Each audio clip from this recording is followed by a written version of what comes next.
Книга первой серии «Земли драконов». Отбор, выбор или судьба. Глава первая. Страшно. Я одета в роскошное платье кроваво-красного цвета с глубоким декольте, волосы убраны наверх, высокую прическу. 30 роскошных девушек выстроены полукругом на поляне.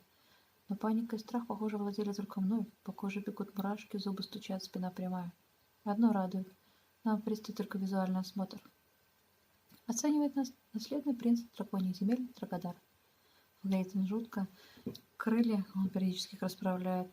В размахе не менее 5 метров. Голова, хоть и страшная до жути, слава богу, одна, размером с четверть меня. Так, подождите, оно меня обнюхивает. Отошел. Лап у него 4. В общем, такой уживший ужастик размером с двухэтажный домик, и эта махина подбирает себе жену. Выбирать будет из тех, кто на поляне. Как меня занесло в счастливую выборку, сейчас расскажу. Глава 2. За 2 недели до полян невест. Итак, жила на свете девушка Екатерина. Уставала на работе, ругалась с коллегами, плакала от несчастной любви, мечтала о чуть более высокой зарплате и новой машине. И вот однажды случился отпуск, 2 недели моря, солнца и перемирия с коллегами. Но отпуск случился с друзьями, а те, в свою очередь, человеки любопытные, предложили они проверить одну местную легенду. Мол, если пройти каменные ворота под полной луной в местных горах, произнести при этом «Я иду к тебе от мира людей к миру двуликих», то случится чудо. И чудо случилось. Я попала в другой мир. Правда, почему-то попала я одна. Вернусь обратно, уточню у друзей, как могли они бросить меня на произвол судьбы в совершенно чужом мире, если, конечно, удастся вернуться. Вы не думайте, я не сразу осознала реальность происходящего. Сначала решила, что они так неудачно пошутили. Вот стояли рядом, слова подсказывали. А как прошла подарка, исчезли.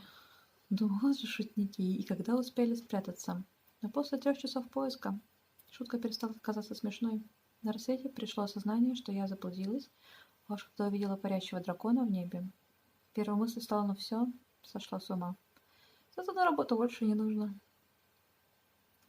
Глава 3. И в новом мире есть люди. Растерялась я ненадолго.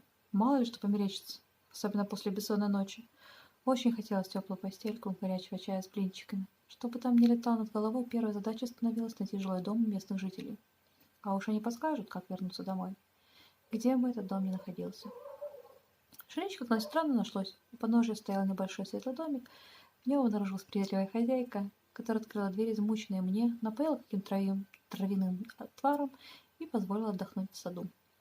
У нее была растянута кровать, напоминающая гамак, только с мягким матрасом и теплым одеялом. А вы подумали, мне подготовят комнату, встретить как принцессу? Хорошо еще не выгнали. Я после ночи скитаний была немного в грязи, слегка в царапинах. Все-таки в ночи скиталась. Синяки под глазами. Голодно, холодно и бессонно. В общем, разрешили душ принять, отдохнуть с дороги, жалко мне, а вопрос задать можно и позднее. Проснулся я в замечательном настроении. На улице солнце яркое, полдень, кажется, запах божественный, обеденный, и в конце концов я ведь хотела узнать, как домой добраться. Еленелика, такое сложное имя было у моей гостеприимной хозяйки. Обеда накормила, платье выдала взамен моей грязной одежды, а вот название города Сочи было незнакомо. Как доехать до него, соответственно, неизвестно. Одежда моя показалась странной. Ничего странного в джинсах, как вы понимаете, нет. Сама же она была одета в славянский сарафан, расшитый цветами да зверюшкой. При фразе «подскажите хотя бы, как до ближайшей автобусной остановки дойти», Еленелика уже откровенно занервничала. Спрашиваю, что я имею в виду. Я бы геолокацию включила. Но связь в телефоне пропала еще в горах. Я растерялась, боялась задавать следующий вопрос этой странной девушке. Еленелика спросила, что я, собственно, делала ночью одна. Я чуть сказала, что с друзьями ходила к каменной арке. И вот что удивительно, про джинсы автобус она не знает, а про арку ей известно.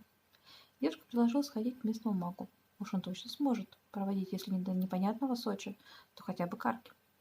Я была согласна и на мага, раз поможет, и мы прибыли к домику местного волшебника.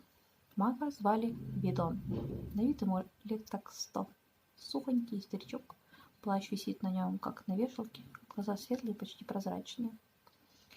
Он сказал, что помочь может, как вернуться знает, но сделать только в обмен на одну маленькую услугу. Условие. Помочь свергнуть местную власть, которая правит уже 3000 лет. Лицо при этом было серьезное, взгляд пронзительный и острый, а меня накрыл приступ смеха. Маг дал прийти в себя, дождаться, когда я успокоюсь. Я. Свергнуть дракона. Вы серьезно? Каким образом, интересно? И мне поведали следующее. Правит у них дракона, я старался не смеяться, честно. Просто выслушать, не смеяться. Вернуться к Арке, к друзьям, отпуск я точно не забуду.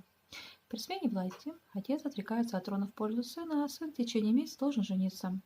Женятся они один раз и на всю жизнь. У дракона 5 лет на то, чтобы у них появился наследник. Развестись дракон не имеет права.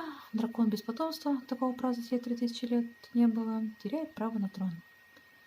И вы думаете, зачем он мне эту сказку рассказывается? А оказывается, у него есть коварный план. Я должна участвовать в отборе невест.